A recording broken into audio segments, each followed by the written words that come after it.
बिस्मिल्लाहिर्रहमानिर्रहीम। आज हम पढ़ने लगे डेवलपमेंट ऑफ लीवर जीआईटी का जो हमने पोर्शन स्टार्ट किया हुआ है केएलएम एम्ब्रियोलॉजी से। अब डेवलपमेंट ऑफ लीवर में सबसे पहले हम ये देख लेते हैं कि लीवर की जो डेवलपमेंट होती है उसमें कौन कौन से स्टेप्स इन्वॉल्व होते हैं। इसके बाद जो बाकी उन्होंने माइन्यूट डिटेल्स बुक में दी हुई हैं उनको एक दफ़ा डिस्कस कर लेंगे।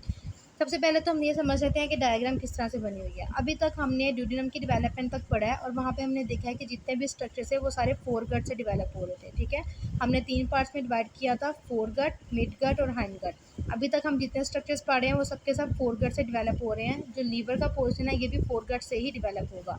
अब ये जो आपको ये वाला पोर्शन सारा शो किया हुआ है ये फोर गट है, और ये थोड़ा सा जो डायलेटेड पार्ट शो किया हुआ है इसका ये मतलब है कि यहाँ से स्टमक की डेवलपमेंट हो रही है। अब होता इस तरह से है कि आप ये समझ लें कि इस तरह से जो डायग्राम बनी हुई है ये पोस्टीरियर व्यू है आपका, ठीक है, डॉर्सल साइड पे, और ये एंटीरियर या फिर वेंट्रल व्यू है। अब देखेंगे फोरगट इस तरह से ट्यूब की फॉर्म में आ रही है। अब फोरगट का जो एंटीरियर एस्पेक्ट है वहाँ पे एक हल्का सा इस तरह से प्रोजेक्शन निकलती है, इसको हम कह देते हैं कि डायवर्टिकुलम निकलता है। ठीक है, जैसे ही डायवर्टिकुलम की आउटग्रोथ होती है इसके बाद सेकंड स्टेप ये होता है कि इस डायवर्टिकुलम ने इन्वेजन स्टार्ट कर देनी होती है इनटू सेप्टम ट्रांसवर्सम। अब सेप्टम ट्रांसवर्सम क्या चीज़ है? बेसिकली इसकी सारी जो आप डिटेल पढ़ेंगे वो आप पढ़ेंगे जब आप डेवलपमेंट ऑफ डायाफ्राम या डेवलपमेंट ऑफ बॉडी कैविटीज़ पढ़ेंगे। फिलहाल के लिए सिर्फ इतना याद रख लें कि जो हमारे पास एक डायाफ्राम होता है हमने पढ़ा हुआ है कि अगर इस तरह से ऊपर वाला पोर्शन है ये थोरेसिक कैविटी का और नीचे पेरिटोनियल कैविटी है, तो डायाफ्राम एक मसल है, एक मस्कुलर टेंडन है जो इन दोनों कैविटीज़ को एक दूसरे से सेपरेट कर रहा है। अब जो सेप्टम ट्रांसवर्सम होता है इसने डायाफ्राम की डेवलपमेंट करवानी होती है, लेकिन पूरे डायाफ्राम की डेवलपमेंट नहीं। डायाफ्राम का जो सेंट्रल पोर्शन होता है जिसको हम सेंट्रल टेंडन ऑफ डायाफ्राम कहते हैं उसकी डेवलपमेंट में सेप्टम ट्रांसवर्सम का रोल होता है।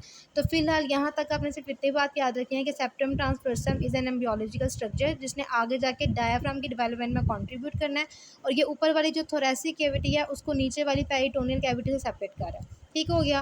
अभी जैसे ही डायवर्टिकुलम बना है तो कुछ टाइम के बाद जो डायवर्टिकुलम होता है ये दो पार्ट्स में डिवाइड हो जाता है। ठीक है, ये देखेंगे हमने कहा था ये वेंट्रल एस्पेक्ट है एंटीरियर वाला, और ये पोस्टीरियर यहाँ पे डॉर्सल एस्पेक्ट है। तो एक इसका जो क्रेनियल साइड पे या आगे की तरफ इसका पार्ट रह जाता है वो बड़ा होता है, और जो पीछे डॉर्सल साइड पे पार्ट डिवाइड होकर रह जाता है वो बहुत छोटी सी इसकी प्रोजेक्शन होती है। ये जो आगे वाला पार्ट है इसको हमने कह दिया हिपैटिक डायवर्टिकुलम, और ये जो पीछे एक छोटा सा इसका पोर्शन रह गया इसको हमने नाम दे दिया गॉल ब्लैडर डायवर्टिकुलम का।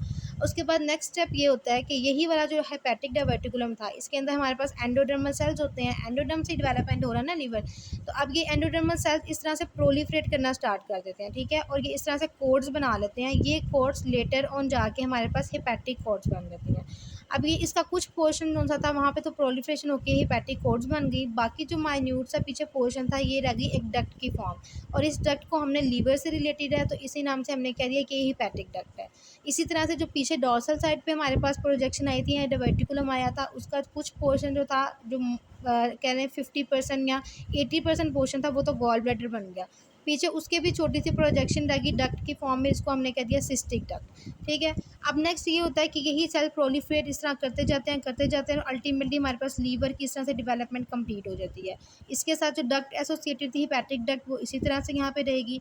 गॉल ब्लैडर भी उसी तरह से डेवलप होता था, इसकी डेवलपमेंट यहाँ पे कंप्लीट हो जाती है, और इसकी भी सिस्टिक डक्ट साथ में इसके अटैच है। अब नेक्स्ट ये होता है कि जो हिपैटिक डक्ट है लीवर से आ रही है और सिस्टिक डक्ट जो गॉल ब्लैडर से आ रही है ये दोनों आपस में कंबाइन कर जाती हैं और कंबाइन करके बना देती हैं बाइल डक्ट। ठीक है, अब आप अगर ये वाली डायग्राम देखें तो यहाँ पे हमने क्या कहा था कि फोर गट है और डायलेटेड पोर्शन क्या शो कर रहा है स्टमक की डेवलपमेंट। यहाँ पे आप देखें तो स्टमक भी काफ़ी हद तक डेवलप हो चुका है, और स्टमक से नेक्स्ट पार्ट जो होता है वो होता है ड्यूडिनम का पार्ट। तो अब देखिए जो बाइल डक्ट थी ये कहाँ पे ओपन हो रही है, ड्यूडिनम के वेंट्रल एस्पेक्ट में ओपन हो रही है। ठीक है, लेकिन अगर आप एनाटॉमी देखें तो उसके अकॉर्डिंग एडल्ट के अंदर ड्यूडिनम का जो पोस्टीरियर एस्पेक्ट होता है या डॉर्सल एस्पेक्ट होता है उसके अंदर बाइल डक्ट ओपन हो रही होती है। यहाँ आप कहने के सेकंड पार्ट ऑफ ड्यूडिनम में ओपन हो रही होती है। तो वो जो डॉर्सल एस्पेक्ट में इसकी ओपनिंग होती है वो होती है आफ्टर रोटेशन। ठीक है, इनिशियली ये ओपन होगी वेंट्रल एस्पेक्ट ऑफ ड्यूडिनम में, लेकिन उसके बाद जब ये रोटेशन वगैरह का प्रोसीजर कंप्लीट होता है तो ये इस तरह से रोटेट करके इसके सेकंड पार्ट ऑफ ड्यूडिनम में आके ओपन हो जाती है। अब ये इसको थोड़ा सा बुक से देख लेते हैं, बुक में जो उन्होंने डिटेल दी है। अगर आप ये वाला फ्लो चार्ट कर लेते हैं तो आपको जितनी लंबी थ्योरी लिखी हुई है वो कुछ भी पढ़ने की ज़रूरत नहीं पड़ेगी। इसमें सबसे पहले उन्होंने यही कहा है कि अर्ली पार्ट है फोर्थ वीक का, और यहाँ पे क्या है कि फोरगट थी उसका जो डिस्टल पार्ट था वहाँ से एक एंडोडर्मल आउटग्रोथ निकली है। इस आउटग्रोथ ने क्या किया, सेप्टम ट्रांसवर्सम के अंदर इन्वेट करना स्टार्ट कर दिया। इनवेन के बाद नेक्स्ट क्या होगा कि डायवर्टिकुलम जो होगा इसका साइज़ इंक्रीज़ करेगा और ये 2 पार्ट्स में डिवाइड हो जाएगा। एक आगे वाला पार्ट है जो लार्ज है, क्रेनियल पार्ट है, और एक छोटे वाला पार्ट है जो कॉर्डल साइड पे है। जो आगे वाला पार्ट है उसको हमने कह दिया हेपेटिक डायवर्टिकुलम, और जो पीछे की साइड पे है उसको हमने कह दिया gall bladder diverticulum. Hepatic diverticulum के 2 पोर्शंस हो गए। एक तो वो हो गया जो एंडोडर्मल सेल्स थे वो प्रोलिफरेट किए, उसके बाद उन्होंने कोर्ड्स बनाई, कोर्ड्स की एनास्मोसिस हुई, और 5th to 10th वीक पे जाके आपके पास लीवर की फॉर्मेशन कंप्लीट हो जाती है। दूसरी तरफ इसकी छोटी सी एक स्टार्क थी जिसको हमने नाम दिया था हेपेटिक डक्ट का, ठीक है। और इस तरह से गॉल ब्लैडर डायवर्टिकुलम था, उसका जो कुछ पोर्शन है वो तो गॉल ब्लैडर की डेवलपमेंट उससे हो जाएगी। बाकी इसकी भी एक स्टार्क थी, इसकी स्टार्क को हमने नाम दे दिया सिस्टिक डक्ट का।